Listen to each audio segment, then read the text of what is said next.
Tell me more about cherished people, then. Nurse Brannigan is a pearl. She is the most helpful and dedicated nurse I've ever worked with. A clever and cheerful woman. You really seem to admire her skills. I'll go even further. If she was a man, she would be a damn fine practitioner. Any opinion about the management? I don't always agree with Dr. Swansea's reserve, but I must admit he does all he can to keep this facility running during this crisis. Ah, yes, the burden of command. I was fed up with this concept while serving as a medical officer. Don't get me wrong. Swansea's a good administrator. I just wish he would get out of his office now and again.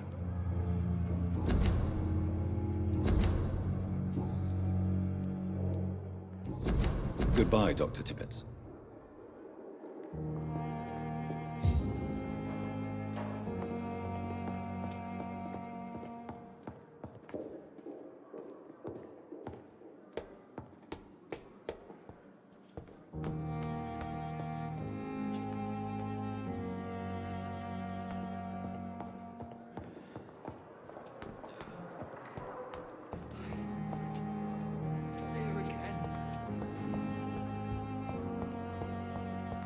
It's locked.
Good evening, nurse. Good evening, Doctor. I don't think we've been introduced yet. My name is Pippa Hawkins. And I'm Dr. Jonathan Reed. Dr. Swansea has recently offered me a position in this hospital. Well, it's a euphemism that your help will be appreciated, Doctor.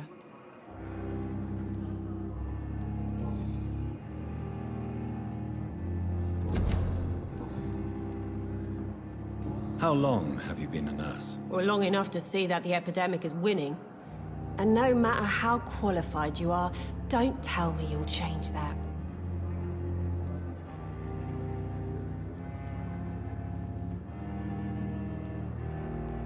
I don't like your attitude, Nurse Hawkins. Pessimism can be as lethal as the epidemic in times like these. Sorry, Doctor. I don't want to sound bitter, but I'm just too tired to give a pep talk like Nurse Brannigan.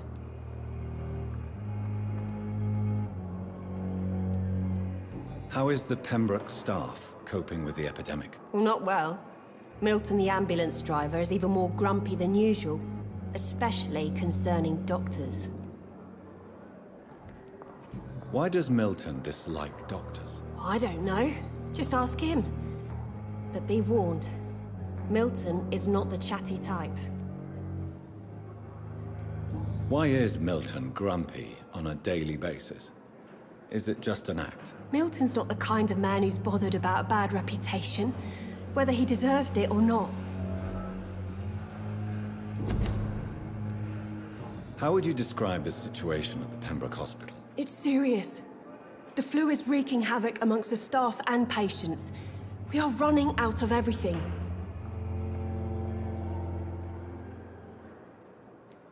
Nurse Hawkins, the Spanish flu won't last forever. Even the Black Plague didn't kill everyone. I wish I could believe you. But what if this epidemic was worse? What if in the end, nobody was spared?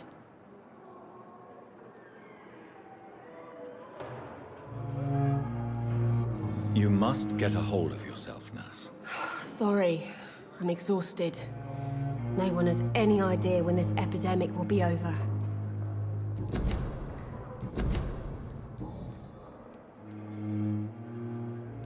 Pepper, are you sure you want to leave this hospital? To become a nurse was a little girl's dream. But in the end, I don't feel that useful. I want more. I want to make things change.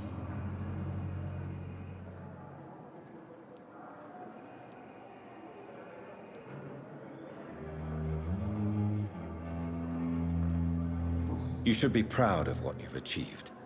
This hospital represents hope for many people in need of help. Maybe you're right.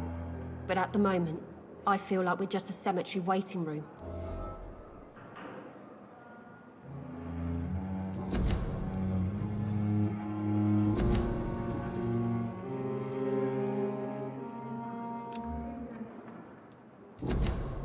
Goodbye, Nurse Hawkins.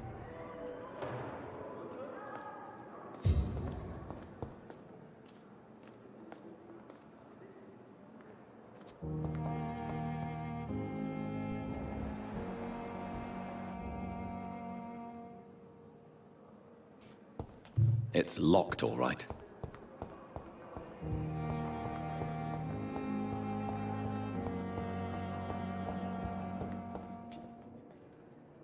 So many deaths, and still more coming. How can we be sure?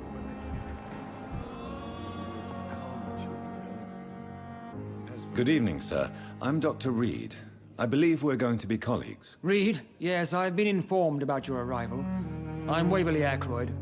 Welcome aboard, I suppose. Does my arrival inconvenience you in some way, Dr. Ackroyd? Let us just say that I don't particularly share Dr. Swansea's enthusiasm for hiring you.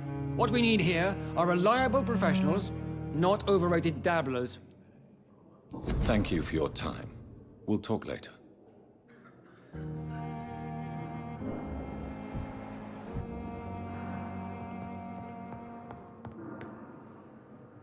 Good evening, Doctor. I believe we're going to be working together. Dr. Reed. Dr. Swansea informed us of your arrival, but I could not dare to believe we'd have such good fortune. Such an honor, sir. Thank you. And you are? I am Thoreau Strickland, Dr. Thoreau Strickland. I'm a great admirer of your work, Dr. Reed.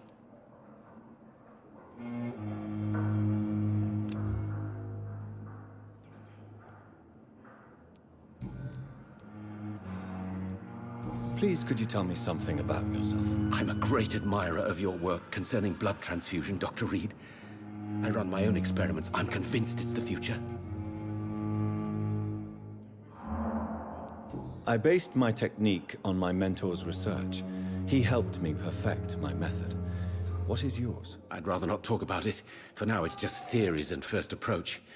My process is purely experimental and unsuccessful. As long as you're cautious and methodical, you may remain empty-handed, but you won't fail. You're not the first one to warn me, but I am convinced knowledge is the main weapon against the ravages of this epidemic. What made you choose to be a doctor? I'm not ashamed to admit you and your work have inspired me. I am honored to have the opportunity to work by your side.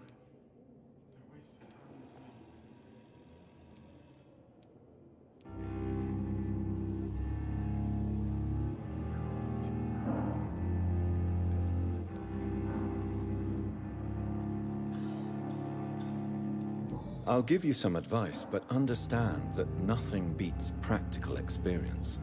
which can be exhausting and solitary work. Of course, sir. And don't worry, I will never allow myself to be a burden, neither to you nor this hospital. What can you tell me about the Pembroke? Well, it has always been an honor to work with Dr. Swansea. But with your arrival, I can't think of a better opportunity to learn about blood transfusion. You seem quite optimistic. It's a rare and precious attitude in these difficult times. I'm convinced that this epidemic is a test of endurance and dedication for us men of science. Questions remain about our capacity to resolve the situation. True. Last summer, during the first wave of the epidemic, I used to joke with Milton about the extra work. We're not smiling now. What can you tell me about the Pembroke? Well, it has always been an honor to work with Do you need help with anything in particular? Well, yes, maybe. I'm waiting for a batch of products I ordered for my personal research, yet my supplier seems to have vanished. Do you want me to play the errand boy for you? Oh no, Dr. Reed. But if you went personally to his shop, what with your reputation and all, he wouldn't dare to refuse the products I need. I see. Well, give me the address, for I may pass by if I have time.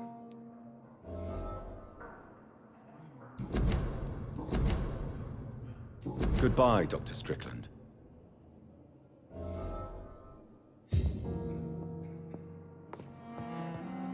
My sweet girl. Never gonna keep anything from her. Good evening. I'm Dr. Reed. Can I help at all? No, Really? Why are you here, then? I don't want to talk. My throat hurts too much. I suppose that this pain is the reason you're here. Is someone taking care of you? Yes. And no. Could you at least tell me your name, sir? Mortimer. Mortimer Goswick.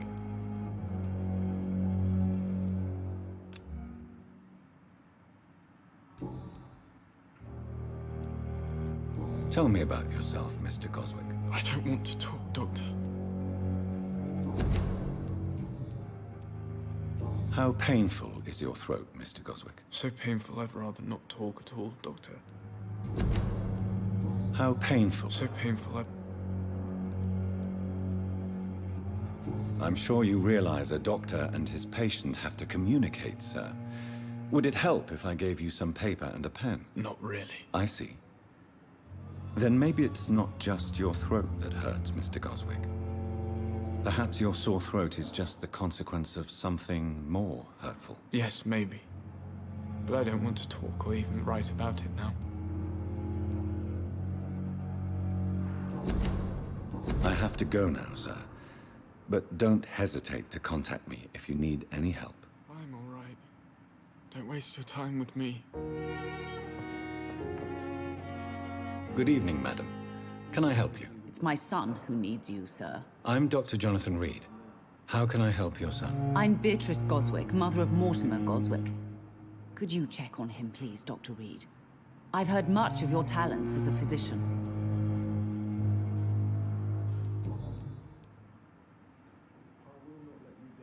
What do you think of your reception here?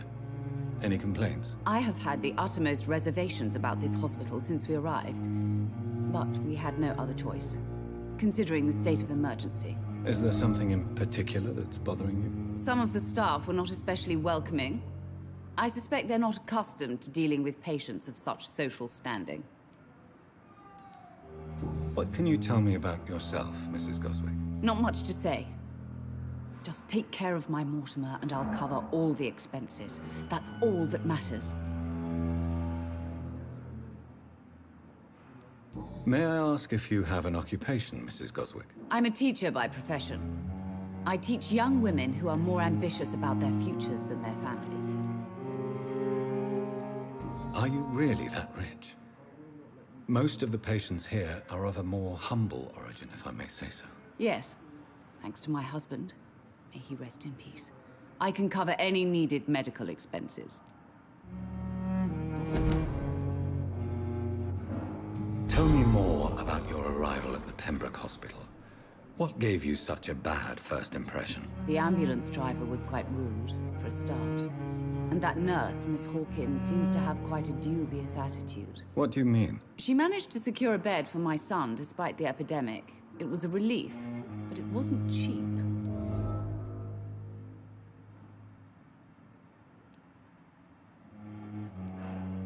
She charged you for a bed? Yes, and I paid without question, considering the urgency of the situation.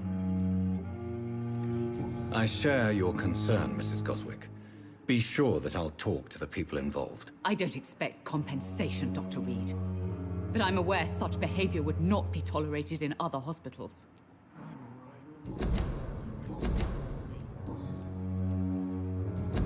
Goodbye, Mrs. Goswick.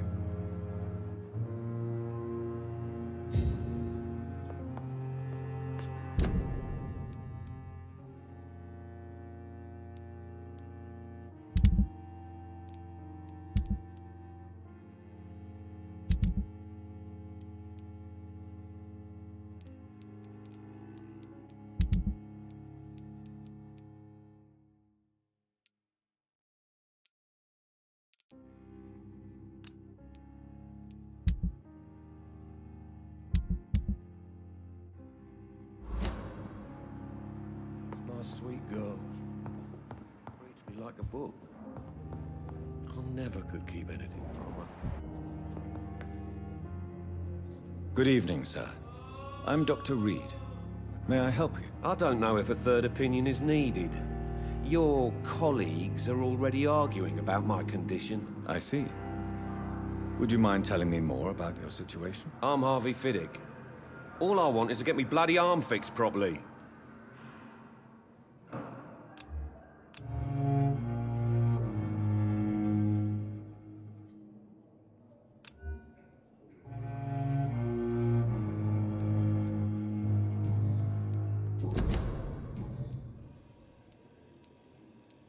Tell me about the doctors who are arguing about your case. Strickland and Aykroyd.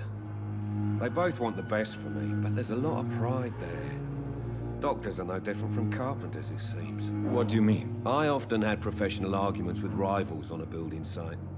Difference is I disagreed about wooden nails, not flesh and bones.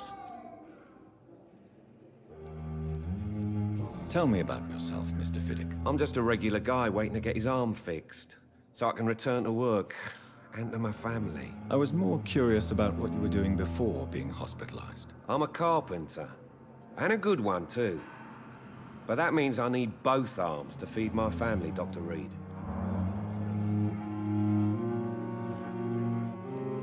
Are you satisfied with your treatment here? Well, it's clear that I've chosen a bad time to be injured. Forgive my bluntness, but you seem overwhelmed by cases of the flu. I won't lie to you about it. I'm afraid we are. Are you sure you don't want to operate yourself, Dr. Reed? I have the feeling you're very capable. And your colleagues seem to think so too. In other circumstances, you would be right. But for now, I don't think I can take on the responsibility. My apologies. Goodbye for now, Mr. Fiddick. I'll see you later. Sweet girl. Reads me like a book. How can we be sure we're making a difference?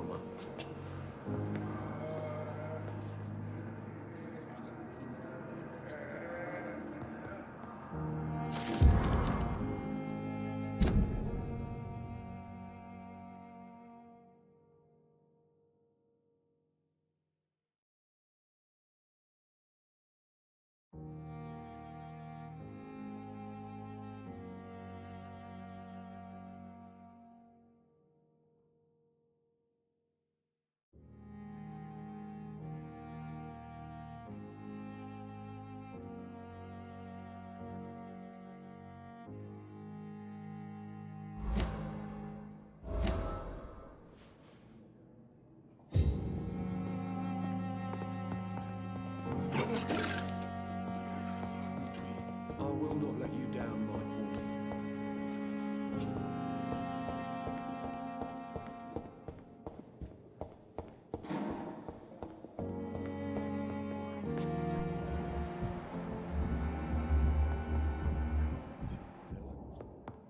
As for me,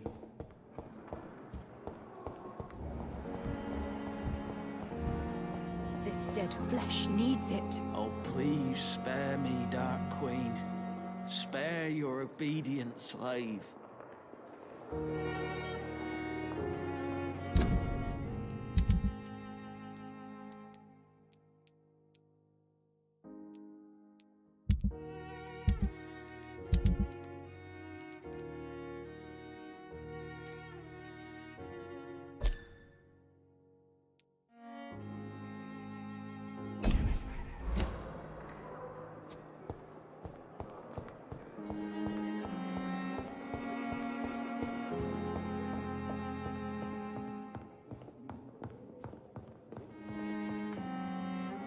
Good evening, Mr. Fiddick. Good evening, Dr. Reed. Any news about my operation? You seem worried about the safety of your family. And it's obviously the reason why your wound troubles you so much. I cannot give up on my children now. They both need me living. What about their mother, if I may ask? She died in 1915 during one of the first Zeppelin raids. We never found her body.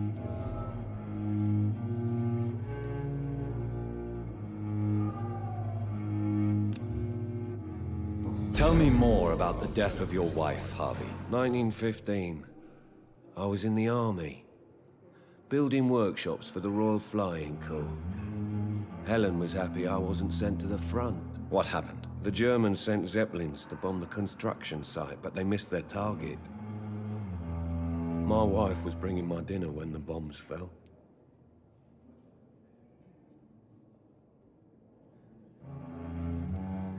I'm sorry for your loss. So many died during the bombings. I served in France and witnessed the carnage there. I would like to say that she didn't suffer. Truth is, I have no idea. I just know that I'm all that me kids have. Poor little bleeders. How are your children after losing their mother? They were smaller then. The only good thing about this is my Helen didn't bring them with her that night.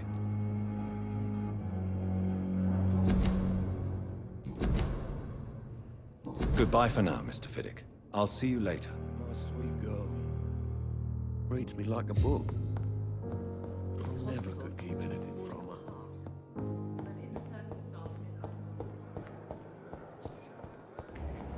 Ghost on every street corner. So many deaths. The daily routine.